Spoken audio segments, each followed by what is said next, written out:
একজন ফুটবলারের যখন ACL injury হয়, অর্থাৎ অ্যান্টেরিয়র ক্রুশিয়েট লিগামেন্ট ইনজুরি যখন হয়, তখন আমরা ধরে নিই যে সেই ফুটবলারটা আর আগের ফর্মে ফিরতে পারবেন না। অন্তত আগে আমরা সেই জিনিসটাই দেখতাম। রাদামেল ফালকাওয়ের কথাই চিন্তা করে দেখুন, কলম্বিয়ান স্ট্রাইকার অ্যাথলেটিকো মাদ্রিদে যখন খেলতেন, দুর্দান্ত খেলতেন। এরপরে তার এসিএল ইনজুরি হইল। এসিএল ইনজুরি হওয়ার পর তিনি আর কখনোই তার ওই আগের ফর্মে ফিরে আসতে পারেননি।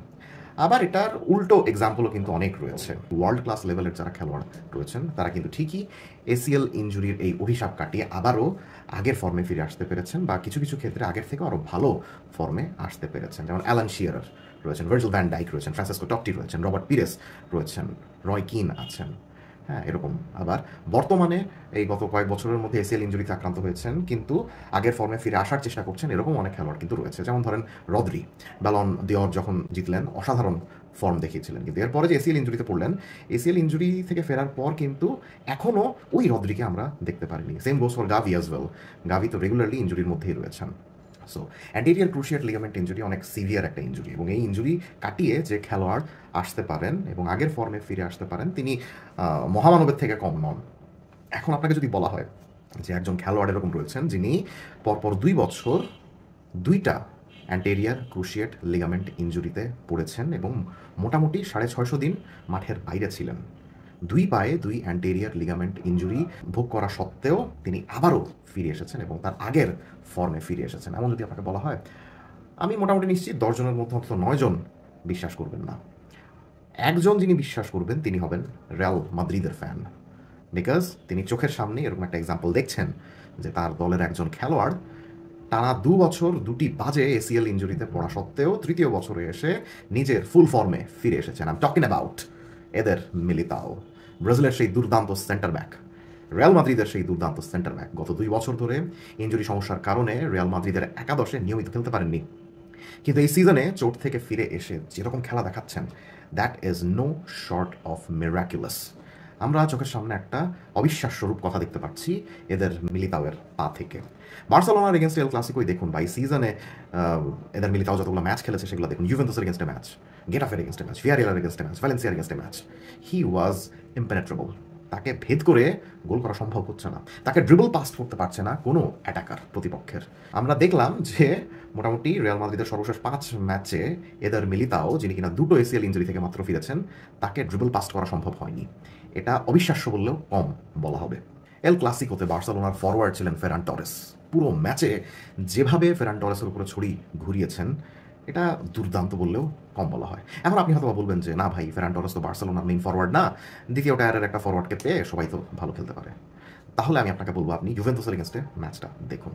ইউভেন্তুসের এগেনস্টে দুসান ভ্লাহোভিচ ছিলেন এদের মিলিতাওয়ের বিপক্ষে। পুরো ম্যাচ ভ্লাহোভিচকে চুপ রেখেছিলেন এই মিলিতাও। আর ভ্লাহোভিচের খেলার স্টাইল আপনারা যারা জানেন, তা তিনি কিন্তু সবসময় এই জিনিসটা এনশিওর করার চেষ্টা করেন যে প্রতিপক্ষের ডিফেন্ডারের পেছনে যে ফাঁকা জায়গাটা আছে সেই ফাঁকা জায়গাটা এক্সপ্লয়েট করে দৌড়ে সামনে চলে যাওয়ার কিন্তু চেষ্টা করেন এই ভ্লাহোভিচ। এদের মিলিতাও ওই স্টাইল অফ ডিফেন্ডিংও দুর্দান্তভাবে রপ্ত করে ভ্লাহোভিচকে আটকিয়ে দিয়েছিলেন। অর্থাৎ আমরা বুঝতে পারছি যে শাবি আলোনসো এই সিজনে যে মোটামুটি একটা হাই লাইন মেনটেন করে খেলতে পারছেন, সেটা সম্ভব হচ্ছে কিন্তু এদের মিলিতাওর জন্য, যেটা কিন্তু অবিশ্বাস্য। আমরা কিন্তু অনেক ধরনের সেন্টার ব্যাকই দেখি। কেউ কেউ আছেন অনেক অ্যাগ্রেসিভ, সামনে চলে যেতে পছন্দ করেন, ম্যান টু ম্যান মার্কিং পছন্দ করেন। আবার কেউ কেউ আছেন যে না, আমি ম্যান টু ম্যান মার্কিং করবো না, আমি জোনাল মার্কিং করবো, আমি আমার সামনের স্পেসটাকে ডিফেন্ড করবো, কোনো নির্দিষ্ট মানুষকে ডিফেন্ড করবো না। আবার কেউ কেউ আছে সেন্টার ব্যাক হওয়া সত্ত্বেও রাইট সাইডের দিকে একটু বেশি অ্যাফিলিয়েটেড। আবার কেউ কেউ আছে বাম দিকে খেলতে একটু বেশি পছন্দ করেন। যারা রাইট সাইডে খেলতে পছন্দ করেন এদের মধ্যে অনেক ডিফেন্ডার রয়েছেন যারা কিনা চাইলে রাইট ব্যাকেও খেলতে পারেন, অর্থাৎ তাদের বল প্লেইং অ্যাবিলিটি এতই ভালো যে তাদেরকে চাইলেই রাইট ব্যাকে খেলানো যায়। এদের মিলিতাও এই ধরনেরই একজন সেন্টার ব্যাক, তার বল প্লেইং ক্যাপাবিলিটি দুর্দান্ত। একটু আগে তার ব্যাপারে আপনাদেরকে বললাম যে তিনি স্পেসও ভালো মতো কভার করতে পারেন। আবার ফেরান টরেসকে যেভাবে বুলি করেছেন তা দেখে আমরা বলতে পারি যে তিনি অ্যাগ্রেসিভ হয়ে সামনে কিন্তু ডুয়েলে এঙ্গেজ করতেও পছন্দ করেন। আবার রাইট ব্যাক এবং সেন্টার ব্যাকের মাঝখানে যে চ্যানেলটা রয়েছে সেই চ্যানেলটাও সময় সুযোগ মতো ভালো মতো ডিফেন্ড করতে পছন্দ করেন, যাদেরকে বলা হয় তাকে চ্যানেল ডিফেন্ডার। আর বিশ্বে রাইট সাইডের চ্যানেল ডিফেন্ডার কিন্তু খুব বেশি নাই আর কি। রোনাল্ড আরাউহো আছেন বার্সেলোনার, লিভারপুলের ইব্রাহিমা কোনাটে আছেন, রিয়াল মাদ্রিদের এদের মিলিতাও আছে, এবং পিএসজির সে উইলিয়াম পাচো আছেন। এখন রোনাল্ড আরাউহো, ইব্রাহিমা কোনাটে এবং এদের মিলিতাওয়ের মধ্যে পার্থক্যটা কোন জায়গায়? পার্থক্যটা হলো তিনজনই চ্যানেল ডিফেন্ডার, চ্যানেলকে ভালো মতো ডিফেন্ড করতে পছন্দ করেন, একটু অ্যাগ্রেসিভ হয়ে সামনে গিয়ে স্পেসটাকে কভার করতে পছন্দ করেন। স্পেসটা কভার করতে গিয়ে অন দ্য বল কোনাটে বা আরাউহো এখন কিন্তু অত ভালো খেলেন না। অর্থাৎ বল পায়ে তারা কিন্তু সেভাবে ফার্স্ট ফেজের বিল্ড আপে সাহায্য করতে পারেন না। আর এখানেই এদের মিলিতাও এবং উইলিয়াম পাচোর মতো ডিফেন্ডাররা একদম অনন্য, বিকজ তারা তো ভালো মতো ওইভাবে ফিজিক্যালি চ্যানেল ডিফেন্ড করতে পারেনি। শুধু তাই নয়, তারা বল পায়ে অনেক বেশি কালচার্ড, যে কারণে সেন্টার ব্যাক এবং রাইট ব্যাক যে কোনো পজিশনেই তাদেরকে খেলানো যায় এবং on the ball, of the ball যে কোনো সিচুয়েশনেই তাদের উপরে ভরসা করা যায়। এখন এই ভরসার জায়গাটা যদি এদের মিলিতাও এই সম্পূর্ণ সিজনে বজায় রাখতে পারেন, তাহলে নিশ্চিতভাবেই বলা যায় 2026 বিশ্বকাপে ব্রাজিলের মেইন একাদশের অন্যতম অংশ থাকছেন এই এদের মিলিতাও।